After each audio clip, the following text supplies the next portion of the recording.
हम सब दक्षिण भारत के बड़े राजवंशों के बारे में जानते हैं। चोल, पल्लव, राष्ट्रकूट, चालुक्य और विजयनगर साम्राज्य। आज हम ऐसे ही एक राजवंश की बात करेंगे, पूर्वी चालुक्यों की एक शाखा, जिसने मध्यकालीन ओडिशा के इतिहास में बहुत अहम भूमिका निभाई। पूर्वी चालुक्यों का बंटवारा 12वीं शताब्दी तक आते आते पूर्वी चालुक्य साम्राज्य कमजोर होने लगा। ये तब शुरू हुआ जब कुलोत्तुंग चोल प्रथम सत्ता में आया। कुलोत्तुंग के पिता राजमहेंद्रवरम के शासक थे। आज का राजामुंदरी, आंध्र प्रदेश, जो उन्हीं के नाम पर है। उन्हें चोल वंश में गोद ले लिया गया था। इसी से बना चोल चालुक्य वंश, जहां दो बड़े राजघराने एक साथ जुड़ गए। कुलोत्तुंग के बाद इतना बड़ा साम्राज्य एक साथ नहीं रह सका।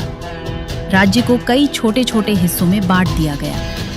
इन हिस्सों पर चालुक्य वंश की अलग अलग शाखाओं के लोग शासन करने लगे, जैसे एलमंचिली, पीठापुरम, मुरिगोंडा और कुछ दूसरे परिवार।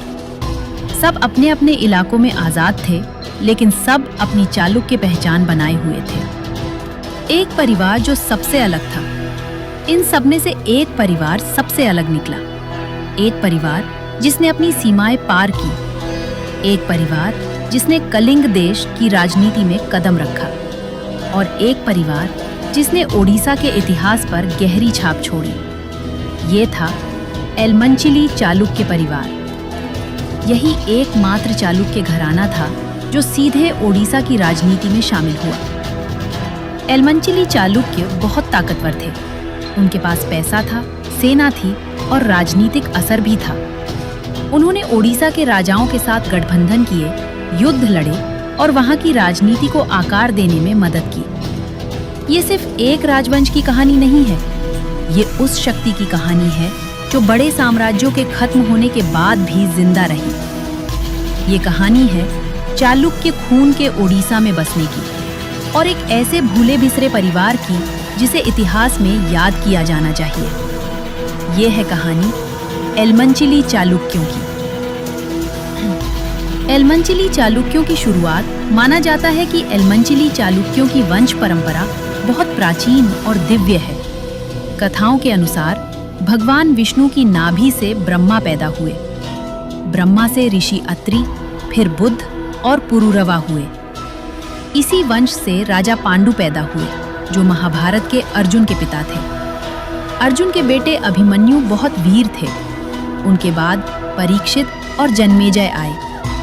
इसी वंश से आगे चलकर विष्णुवर्धन हुए, जिन्हें पूर्वी चालुक्य वंश का संस्थापक माना जाता है। पूर्वी चालुक्यों का फैलाव। पूर्वी चालुक्य वंश चालुक्य भीम प्रथम के समय बहुत मजबूत हुआ। उनके बाद विमलादित्य, राजराज प्रथम और कुलोत्तुंग प्रथम ने राज्य को और फैलाया। एलमंचिली राज्य की नींव कुलोत्तुंग प्रथम की रानी चंदम्बिका थी।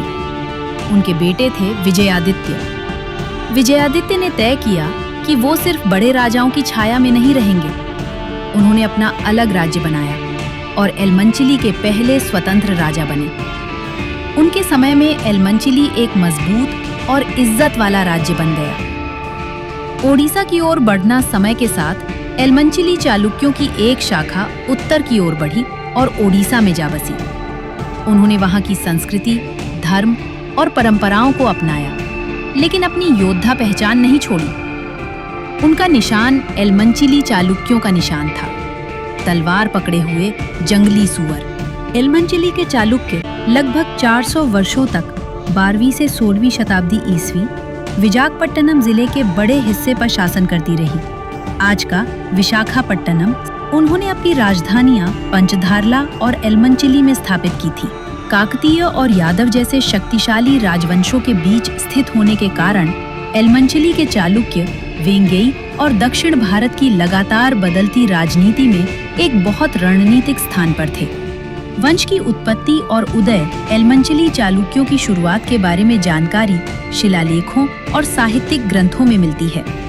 इनमें सबसे महत्वपूर्ण ग्रंथ है काव्यालंकार चूड़ामणि, जिसे विन्नकोट पेद्दन ने लिखा था।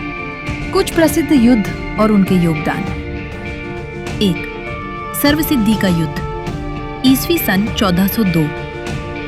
विश्वेश्वर की सबसे बड़ी उपलब्धियों में से एक ईस्वी 1402 में सर्वसिद्धि का युद्ध माना जाता है। इस युद्ध में उन्होंने आंध्र शासकों को पराजित किया।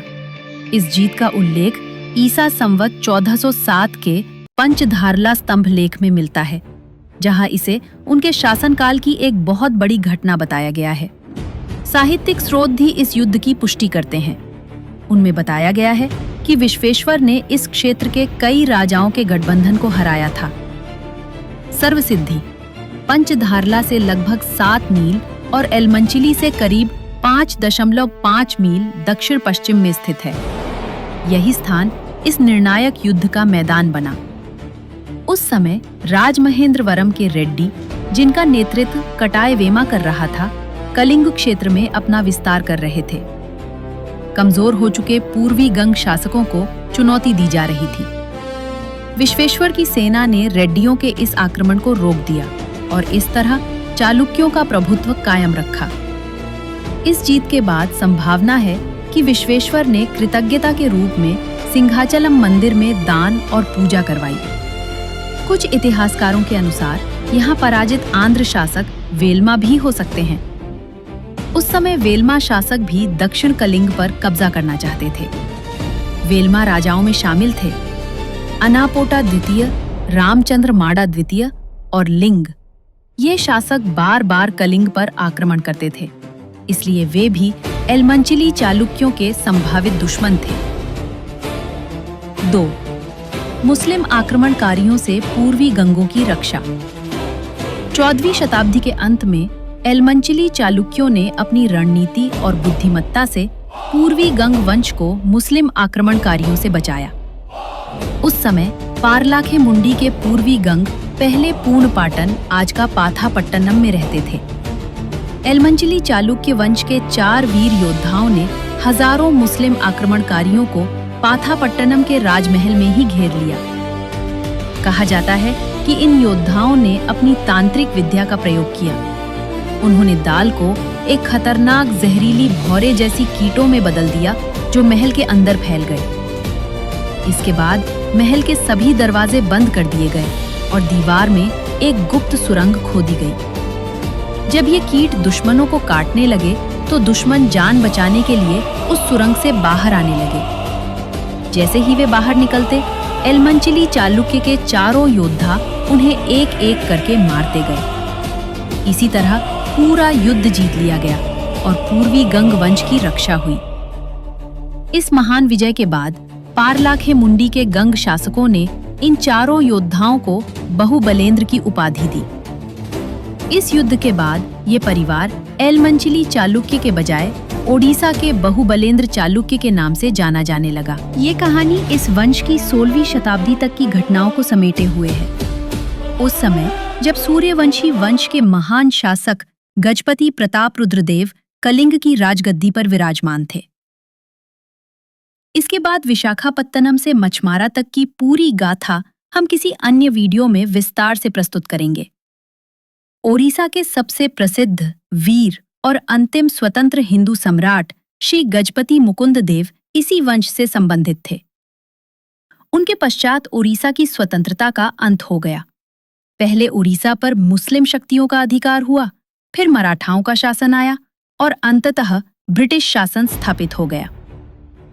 इसी वंश से संबंधित बाहुबलेंद्र नरसिंह गजपति देवराय भी थे, जिन्होंने अल्पकाल के लिए ओडिशा पर शासन किया।